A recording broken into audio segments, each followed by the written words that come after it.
আচ্ছা, তো জেনেটিক্স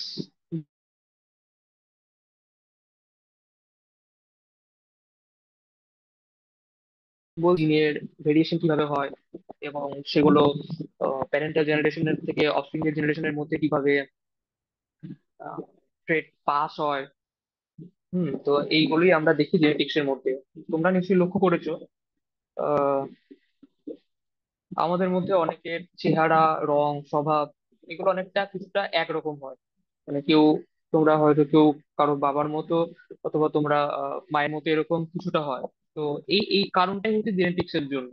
মানে প্যারেন্টের যে তোমার জেনেটিক্যাল ক্যারেক্টারিস্টিক গুলো, সেগুলো অপশন এর মধ্যে ধীরে ধীরে ট্রেডটা পাস হয়।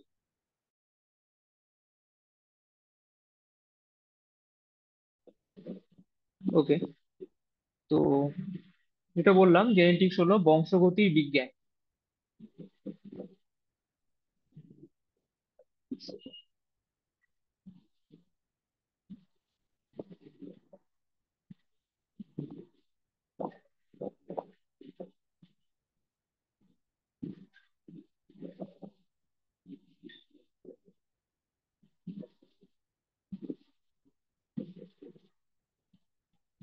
আচ্ছা,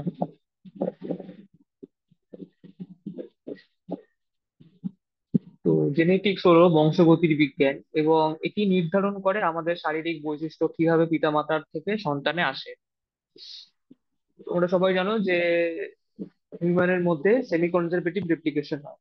মানে 50% জেনেটিক্যাল পার্ট থাকে প্যারেন্টাল জেনারেশন থেকে আসে, এবং 50% রিকম্বিনেশনের মাধ্যমে প্রডিউস হয়, এবং সেটাই অফস্প্রিং এর মধ্যে সেমি কনজারভেটিভ রেপ্লিকেশন দেখা যায়। ঠিক আছে, তো এই যে জেনেটিক্স, এটা শুরু হয় একজন সন্ন্যাসী বা মঙ্কের হাত দিয়ে, যার নাম ছিল গ্রেগর জোহান মেন্ডেল। আশা করি তোমরা সবাই নাম শুনেছো আগে। তো এই যে মঙ্ক বা সন্ন্যাসী, তিনি মটরশুঁটি গাছ নিয়ে পরীক্ষা করে দেখিয়েছেন কিভাবে বৈশিষ্ট্য বংশানুক্রমে আসে। ঠিক আছে, তো মেন্ডেল ছিলেন চেজ রিপাবলিক বলে একটা জায়গাতে, এবং তিনি আহ মটরশুঁটি গাছ বা পাইসাম স্যাটাইভাম নিয়ে পরীক্ষা নিরীক্ষা করছিলেন যে কিভাবে বংশানুক্রমে ট্রেড পাস হয়, এবং কিভাবে প্যারেন্টাল জেনারেশন থেকে সেই বৈশিষ্ট্যগুলোই আমরা পরবর্তী বংশের মধ্যেও দেখতে পাবো। আচ্ছা, তো এখানে যে মেন্ডেল মটর গাছ সিলেক্ট করেছিলেন, তো মটর গাছ সিলেক্টের কিছু বৈশিষ্ট্য ছিল। যেমন হচ্ছে, যদি আমি 1 নম্বর বৈশিষ্ট্য বলি, তাহলে হচ্ছে মটর গাছের যে আহ, প্রজননের যে ধারাবাহিকতা, সেটা খুবই বেশি। এর ফলে মেন্ডেল আহ,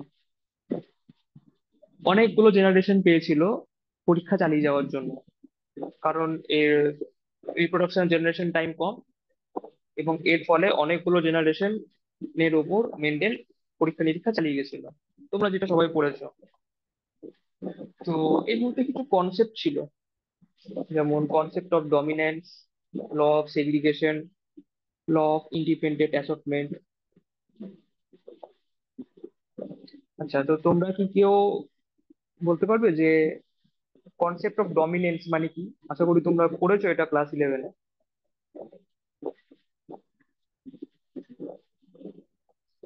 শ্রীরামপুর গার্লস হাই স্কুল।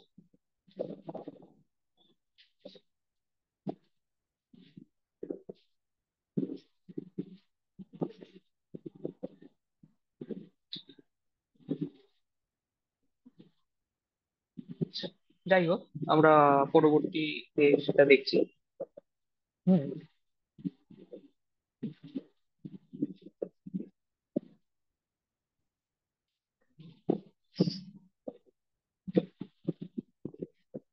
আচ্ছা,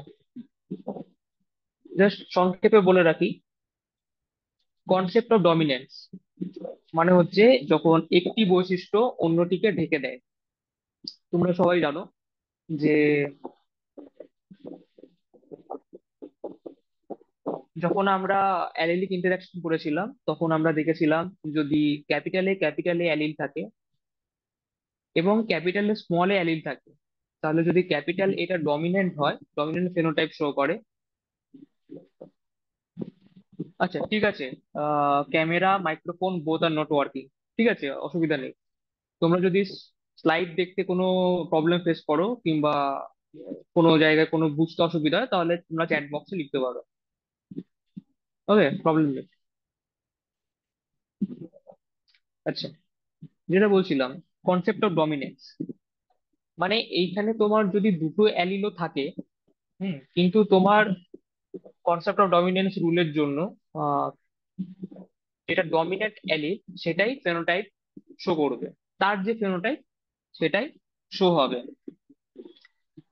আমি যদি ধরি যে ক্যাপিটালে অ্যালিলটা বলতে বোঝায় যে লম্ব মানে বেশি উচ্চতা সম্পন্ন বৈশিষ্ট্য এবং স্মলে অ্যালিল কম উচ্চতা সম্পন্ন বৈশিষ্ট্য, এবং যদি ক্যাপিটালে অ্যালিলটা ডমিনেন্ট ফেনোটাইপ শো করে, তাহলে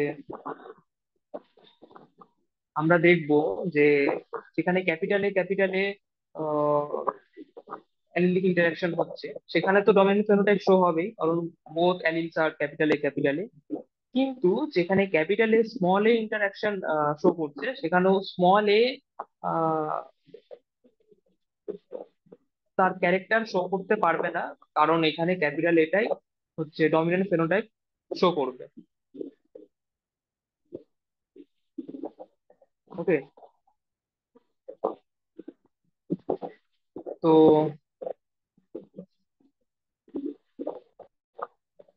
আচ্ছা, মেন্ডেল যে সমস্ত বৈশিষ্ট্যগুলো নিয়েছিল বা ট্রেট গুলো নিয়েছিল সেইগুলো একটার সাথে আরেকটা আহ,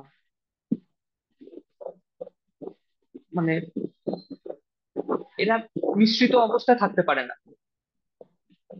আমরা পরে দেখবো যখন আমরা জেনেটিক ইন্টারাকশন করবো তখন দেখবো যে দুটো জিনের মিশ্রিত প্রভাব থাকতে পারে, কিন্তু মেন্ডেল ওয়াজ লাকি যে সে যে সমস্ত ট্রেড গুলো 7খানা ট্রেড সে নিয়েছিল সেখানে কোনো ট্রেডই পরস্পরের সাথে মিশ্রিত প্রভাব শো করছে না, হয় ডমিন্যান্ট ফেনোটাইপ শো করবে নাহলে রিসিসিভ ফেনোটাইপ শো করবে। ঠিক আছে, তারপর ছিল ল অফ সেগ্রিগেশন। সোজা কথায় যখন তোমরা জানো যে অ্যানাফেজ ওয়ানে সেল সাইকেলের মাইটোটিক ফেজের অ্যানাফেজ ওয়ান দশায় যখন নন সিস্টার ক্রোমাটিড পরস্পরের থেকে আলাদা হয়, তখন আহ, একটা ট্রেড অন্য ট্রেডের সাথে কোনো রকম উম, মানে এটা সংযুক্ত অবস্থায় থাকে না। মানে একটা ট্রেড যদি ক্যাপিটালে পাস হয় তাহলে স্মল এ টি আসতে হবে, কিংবা ক্যাপিটালে এলে ক্যাপিটাল মানে স্মল বি কি আসতে হবে এরকম নয়। মানে প্রবাবিলিটি হতে পারে যে ক্যাপিটাল এর সাথে ক্যাপিটাল বিও আসতে পারে দুটো ঋণের ক্ষেত্রে, যেহেতু বাবা মা বোথ প্যারেন্টস থেকে অফস্প্রিং এর মধ্যে জিন পাস হয়। তো ক্যাপিটাল এর সাথে ক্যাপিটাল বিও আসতে পারে, ক্যাপিটাল এর সাথে স্মল বিও আসতে পারে, স্মল এর সাথে ক্যাপিটাল বিও আসতে পারে, এবং স্মল এর সাথে স্মল বিও আসতে পারে। তো গ্যামেট গুলো প্যারেন্টের থেকে যে আমার গ্যামেট গুলো যখন অফস্প্রিং এর মধ্যে আসছে তখন সেটা আহ কোন রকম একত্রিত ভাবে আসছে না। এটাই বলা হয়েছে ল অফ সেগ্রিগেশন সোজা কথা। কারণ আমার যখন অ্যানাফেজ ওয়ান এর নন সিস্টার ক্রোমাটিড গুলো আলাদা হচ্ছে, তারপর অ্যানাফেজ টু তে সিস্টার ক্রোমাটিড আলাদা হচ্ছে, তখন প্রত্যেকটা গ্যামেট আলাদা আলাদা হচ্ছে। এর ফলে যখন এটা সেটা গ্যামেট আলাদা হওয়ার ফলে যখন সেটা অফস্প্রিং এর মধ্যে ক্যারেক্টারটা পাস করছে তখন সেটা ইন্ডিপেন্ডেন্টলি পাস করছে। এটাকে বলা হচ্ছে ল অফ সেগ্রিগেশন। এবং এই যে ইন্ডিপেন্ডেন্টলি পাস করছে প্রত্যেকটা character from their parental generation to their offspring, এইটাকে বলা হচ্ছে ইন্ডিপেন্ডেন্ট অ্যাসর্টমেন্ট। কারণ প্রত্যেকটা বৈশিষ্ট্য আলাদা ভাবে আসছে। কোনো ট্রেড বা বৈশিষ্ট্য একের মানে একটা বৈশিষ্ট্য অন্য বৈশিষ্ট্যের উপর নির্ভরশীল নয়। ঠিক আছে। আচ্ছা, এবার আমরা দেখবো যে মেন্ডেলের গবেষণা আলাদা, কারণ তিনি নির্দিষ্ট বৈশিষ্ট্য নিয়ে কাজ করেন এবং পরিসংখ্যান ব্যবহার করেছিলেন। ঠিক আছে। যেমন তিনি হচ্ছে পিওর লাইন বেঁচেছিলেন। তার তার যে ক্যারেক্টারিস্টিকের জন্য তিনি যে ট্রেড গুলো বা যে স্যাম্পল লাইনটা নিয়েছিলেন বাইসন স্যাটেলাইট থেকে, সেটা ছিল একটা পিওর লাইন। মানে কি পিওর লাইন? মানে হচ্ছে যে সাতখানা বৈশিষ্ট্য তিনি নিয়েছিলেন, সেইগুলো প্রত্যেকটা জেনারেশনের মধ্যেই বর্তমান। মানে এরকম নয় যে এক নম্বর জেনারেশনে হলো, ফিফথ জেনারেশনে সেই যে কোনো একটা ক্যারেক্টার শো করছে না, এবং তারপরে আবার সেটা রিঅ্যাপিয়ার করলো সেভেন জেনারেশনে, এরকম ব্যাপারটা নয়। তিনি একটা পিওর লাইন দিয়েছিলেন, যেটা হচ্ছে সমস্ত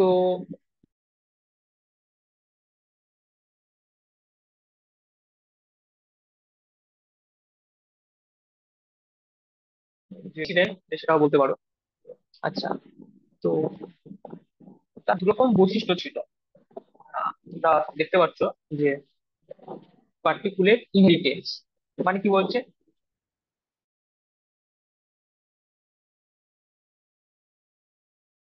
নট মিক্স।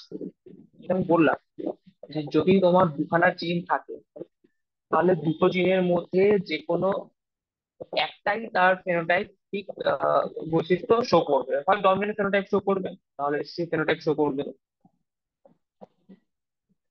ঠিক আছে। ব্লেন্ডিং ইনহেরিটেন্স হবে না।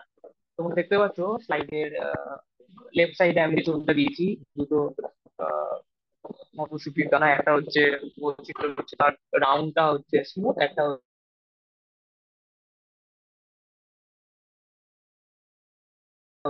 তাহলে এটা সেমি ইকুইভ্যালেন্ট। কিন্তু মেন্ডেলের রেজাল্ট অনুযায়ী তুমি দেখতে পেলে একটা স্মুথ ফেনোটাইপ শো করছে।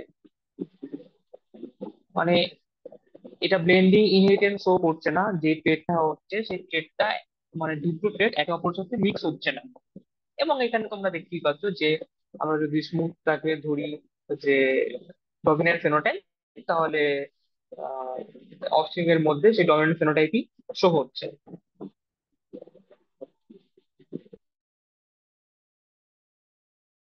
ওকে। এবং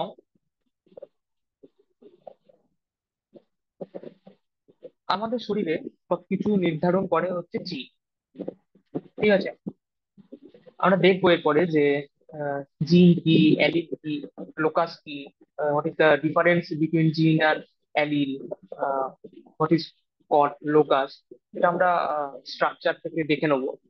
তার আগে যেটা বলছিলাম, আমাদের শরীরে সবকিছু নির্ধারণ করে জিন, এবং প্রতিটা জিন নির্ধারণ করে এক একটা ট্রেট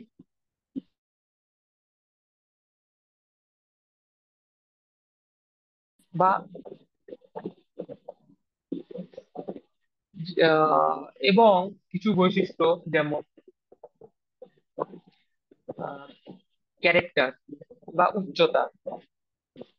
হুম, এইগুলো তোমার হয় হচ্ছে ডিসকন্টিনিউয়াস ভেরিয়েশন। ডিসকন্টিনিউয়াস ভেরিয়েশন মানে কি exhibit a limited number of phenotype, এবং continuous variation are characterized by a range of phenotype.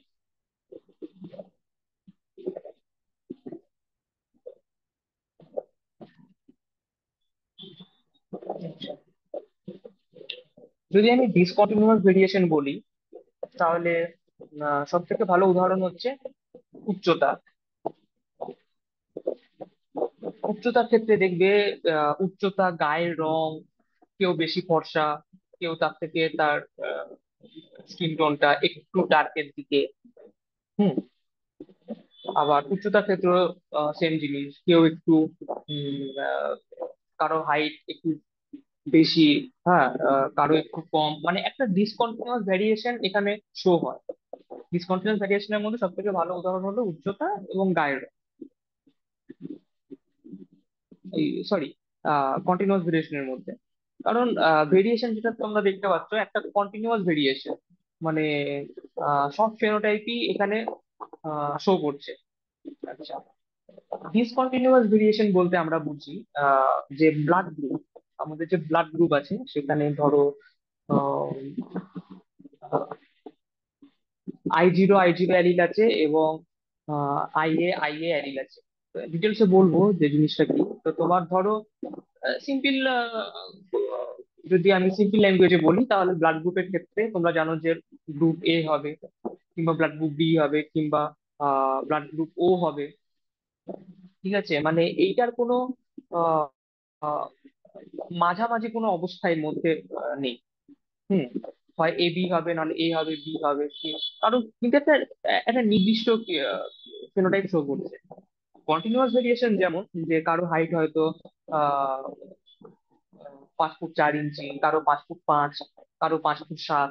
সেরকম গায়ের রং হয়তো কারো একটু স্কিন টোন বেশি কালো, হুম, কারো স্কিন টোন একটু ফর্সা। তো এটা হচ্ছে কন্টিনিউয়াস ভেরিয়েশন। আচ্ছা, এই যে সমস্ত ট্রেড গুলো, এইগুলো সবটাই যা ট্রেড বহন করছে এই জিন দ্বারা এই সব ট্রেড বহন করা হয়।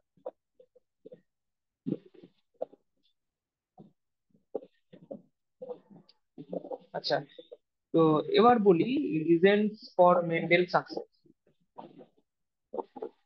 মেন্ডেলের সফলতার কারণ কি আমরা মেন্ডেলের সফলতার কারণ হয়তো বলতে পারো যে মেন্ডেল খুব লাকি ছিলেন। হ্যাঁ, তা তো অবশ্যই ছিলেন। তার কারণ কি? তার কারণ হচ্ছে, এক হচ্ছে তিনি যে প্ল্যানটা চুজ করেছিলেন সেটা হচ্ছে পাইথন, সেটাই বা মটরশুটি গাছ। সিলেকশন অফ কি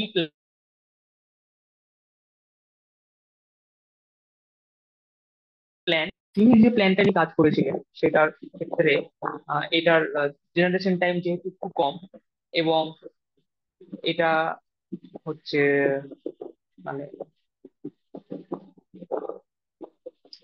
একটা গাছকে বাঁচিয়ে রাখা খুব সহজ, মটরশুঁটি গাছকে বাঁচিয়ে রাখা যত্ন করে পর্যবেক্ষণ করে খুব সহজ। হুম,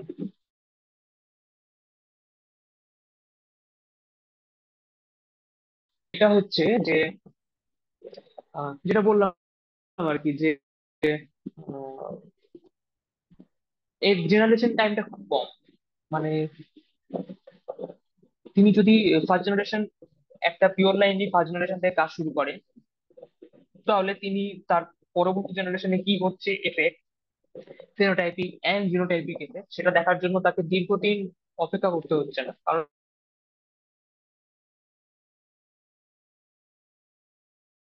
কারণ যে পরবর্তী জেনারেশনের যে মানে প্রোডাকশন ক্যাপাসিটি, সেই সেটা খুব বেশি, মানে একসাথে অনেক গাছ প্রোডাকশন হচ্ছে। তো এটা খুব একটা ভালো দিক ছিল। হুম, আর কি ছিল? আর হচ্ছে availability of pure line variety. মানে কি, মানে তিনি যে ক্যারেক্টার গুলো নিয়েছিলেন সেগুলো সবগুলো জেনারেশনের মধ্যেই বর্তমান। মানে 7খানা ক্যারেক্টার প্রত্যেকটা জেনারেশনের মধ্যেই বর্তমান, যেটা পিওর লাইনকে বেছে নিয়েছিলেন। Selection of character only with true TET, মানে তিনি যে ট্রেড গুলো নিয়েছিলেন অনেকটা এরকম ছিল। যেমন হচ্ছে হাইট, হয় লম্বা না হলে বেটে, কালার হয় ইনফ্লাটেড না হয় ইয়েলো। এরকম একটা ব্যাপার। যে আমার যে শেপ, পট শেপ যেটা, সেটা হচ্ছে হয় আহ, তোমার রাউন্ড না হলে রিঙ্কল।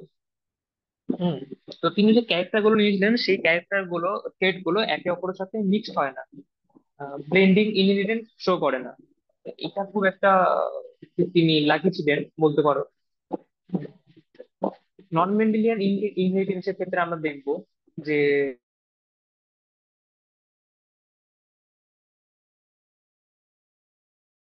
যে এরকম ব্যাপার নেই, মাল্টিপল অ্যালেনিক ইন্টারাকশন হতে পারে। এর ফলে যে তোমার ফেনোটাইপিক ইন্টারাকশনটা সেটা চেঞ্জ হয় এবং তার জিনোটাইপিক রেশিও চেঞ্জ হয়ে যাবে নন মেন্ডেলিয়ান ইনহেরিটেন্স এর ক্ষেত্রে। কিন্তু মেন্ডেলের ক্ষেত্রে সেই প্রবলেমটা মেন্ডেল ফেস করেননি, এবং তিনি আরো লাকি ছিলেন কারণ তিনি যে সমস্ত ট্রেড গুলো নিয়েছিলেন, বা সোজা কথা জিন নিয়েছিলেন, জিনগুলো যেগুলো নিয়েছিলেন, হুম, সেইগুলো দূরত্ব, একটা লোকাস থেকে অন্য লোকাসের দূরত্ব অনেকটাই দূর ছিল, 50 সেন্টিমর্গানের বেশি ছিল। কেন 50 সেন্টিমর্গানের বেশি? এর ফলে কি লাভ? লাভ হচ্ছে 50 সেন্টিমর্গানের বেশি হলে সেই জিনটা লিঙ্কেজ শো করবে না। যদি লিঙ্কেজ শো করতো, মেন্ডেল এই লিঙ্কেজে কোনো রকম তথ্য দেয়নি, যদি লিঙ্কেজ শো করতো তাহলে হয়তো মেন্ডেল ব্যাখ্যা করতে পারতেন না। কিন্তু তিনি খুব লাকি ছিলেন যে তিনি যে ট্রেড গুলো, 7খানা ট্রেড নিয়েছিলেন, সেগুলো লিঙ্কেজ শো করেনি। এটাও খুব একটা ভালো আহ, তার লাক ফেভার করেছিল। এবং ইউজ অফ এক্সপেরিমেন্টাল অ্যাপ্রোচ, যেটা বললাম আর কি, যে যেহেতু এই পাইথন স্যাটিভাম, এটা হচ্ছে এর অ্যাভেলেবিলিটি ভালো। আচ্ছা, এইটাকে পর্যবেক্ষণ করে একে বাঁচিয়ে রাখা সোজা, এর পরবর্তী জেনারেশন প্রোডাকশনের জন্য বেশি সময় দরকার নেই। ওকে, তো এর ফলে আহ, যে কোনো এক্সপেরিমেন্ট করতে গেলেই একটা এন নাম্বার অফ স্যাম্পল দরকার, যাতে সেটা স্ট্যাটিস্টিক্যালি প্রুভ করা যায় যে তিনি যেটা পরীক্ষা করছেন সেটা স্ট্যাটিস্টিক্যালিও প্রুভেন। তো সেটা কোনো প্রবলেম হলো না, কারণ তিনি এন নাম্বার অফ স্যাম্পল পেয়ে গেলেন, একটা ভালো অ্যামাউন্ট অফ স্যাম্পল পেলেন। কারণ এই পাইথন সেটা এইভাবে জেনারেশনটা একটু কম। তো এই ছিল মেন্ডেলের সাকসেসের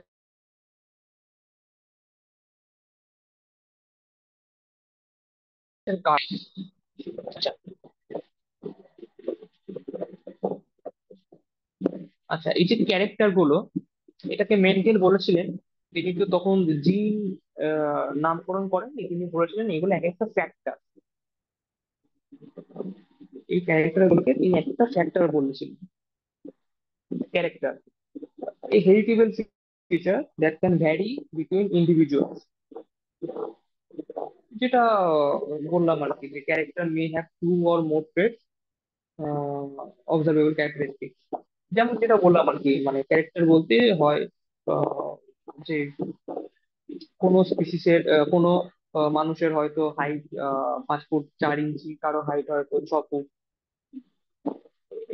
এই যে ক্যারেক্টারটা, এটা হচ্ছে কোন একটা জিন এসছে তার প্যারেন্টাল জেনারেশন থেকে, এর ফলে সেই ফেনোটাইপিক ক্যারেক্টারিস্টিকটা শো করছে। তার যে অফস্প্রিং সেও সেই ফেনোটাইপটা শো করছে। ক্যারেক্টার মানে হচ্ছে যে এক একটা ট্রেট কি বৈশিষ্ট্য প্রদর্শন করছে টিপিক্যালি।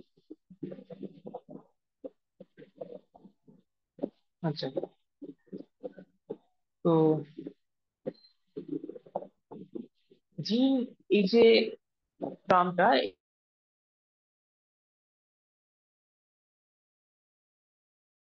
এই টার্মটার বলে নামকরণ করেছিলেন।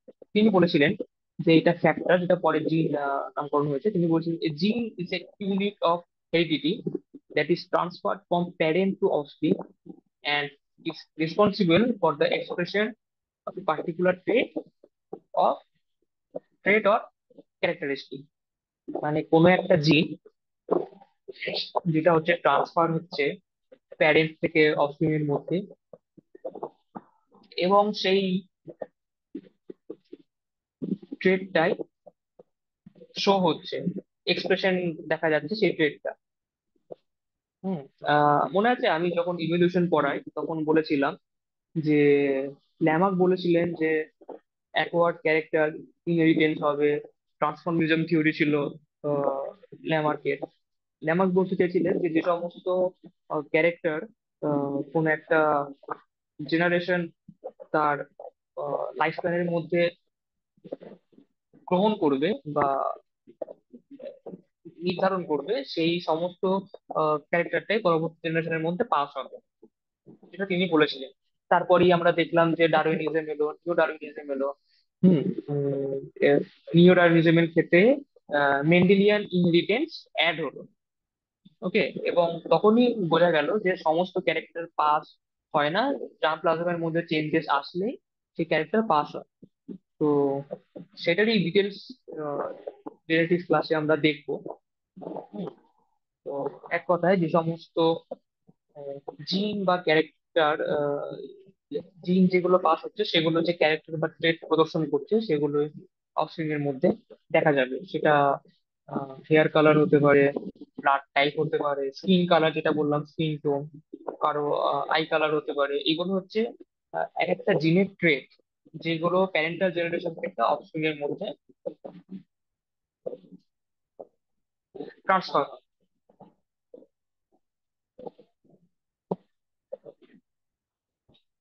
ওকে, আচ্ছা। তো এবার আমরা দেখবো যে হোয়াট ইজ অ্যালিল, এবং অ্যালিল এবং জিনের মধ্যে কি পার্থক্য। অ্যালিল বলতে আমরা বুঝি কোনো একটা জিনের যদি ভেরিয়েশন হয়, সেটা যে কোনো কারণে হতে পারে। কোনো মিউটেশনের ফলেও হতে পারে, কোনো ইনফেকশনের ফলেও হতে পারে, মানে যে কোনো কারণেই হোক, যদি কোনো একটা জিনের মধ্যে যেই বৈশিষ্ট্যটা লক্ষ্য করি আমরা, এবং তার যদি কোনো ডিফারেন্ট ফর্মও বর্তমান থাকে, তাহলে সেটাকে বলা হয় তার allele. Alleles are different forms of the same gene that can result in variation in a trait. মানে এটা যদি একটা ক্রোমোজোম হয়, হোমোলোগাস পেয়ার অফ ক্রোমোজোম, তাহলে এটা যদি কোনো একটা ফ্লাওয়ার কালার কে বোঝায়, তাহলে যদি আমার তোমরা স্ক্রিন দেখতে পাচ্ছ যে লেফট সাইডে যেটা আছে,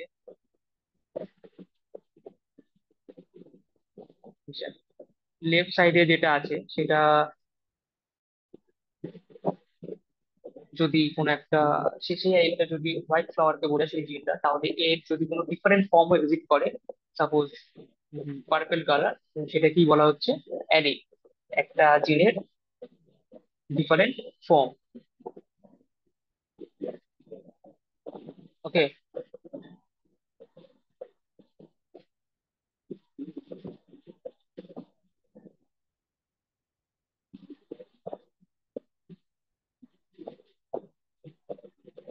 আচ্ছা। তো